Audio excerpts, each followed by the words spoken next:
A todos, vamos iniciar mais uma aula de geografia e hoje nós vamos trabalhar com meios de transporte e fluxos de informação. Então peguem o caderno, a caneta, façam suas anotações e ao final tiraremos as dúvidas. A nossa rede de transporte.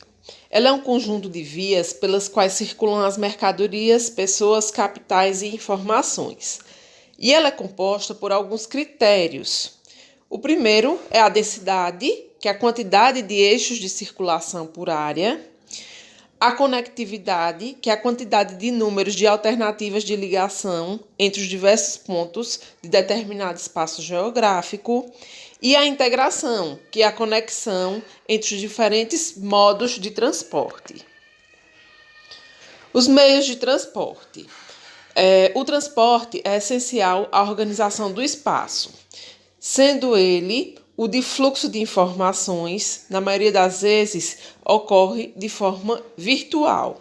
Já nas redes materiais, são formadas por 5 modais de transporte, que é a modal rodoviário, ferroviário, aquaviário, dutoviário e aeroviário. Os transportes após a Revolução Industrial.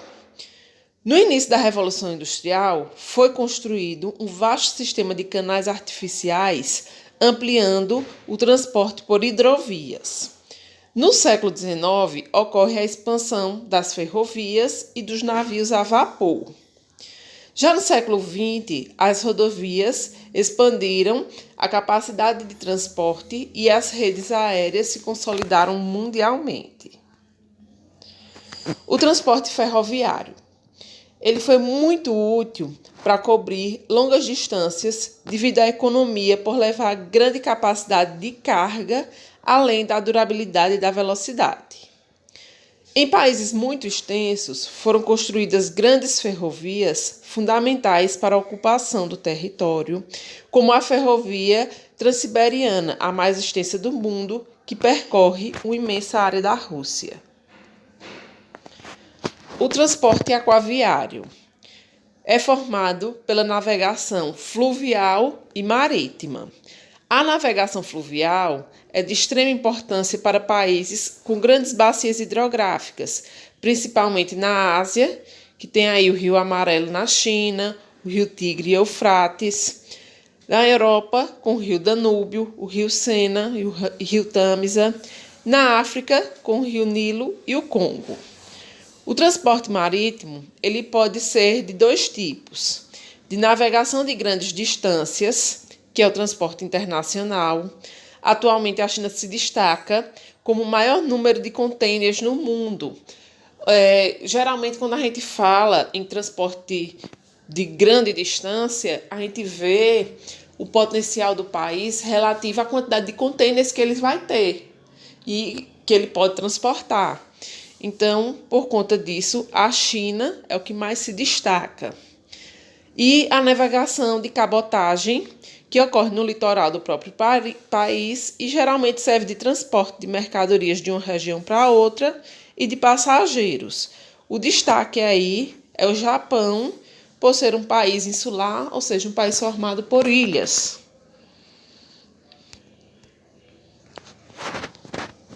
Uma forma importante de ajudar a diminuir a distância pela água foi a construção de vias artificiais, como é o caso aí do Canal de Suez e do Canal do Panamá, que diminuiu bastante as viagens de um ponto a outro.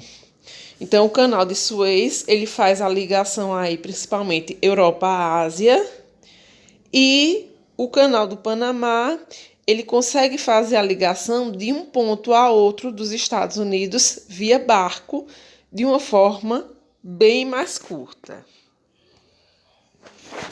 O transporte rodoviário. Ele começa a ser muito utilizado no século XX como forma de complementar o transporte ferroviário. Com a maior versatilidade, rapidez e baixo custo para pequenas distâncias, muitas pessoas e empresas passaram a investir nessa frota, estimulando o desenvolvimento de rodovias. Porém, Com a alta do preço do petróleo, os custos desse transporte tornaram-se muito altos em comparação com os hidroviários e os ferroviários. Atualmente, o Brasil possui a quarta maior rede rodoviária do mundo, perdendo apenas para Estados Unidos, Índia e China. O transporte aeroviário. Suas vantagens são a segurança e a rapidez.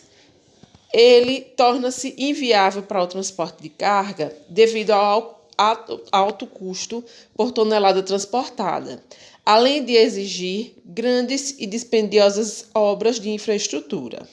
Considerando o alto custo, torna-se viável apenas para transporte de passageiros e de carga de alto valor agregado, ou que tenham um prazo curto para o consumo.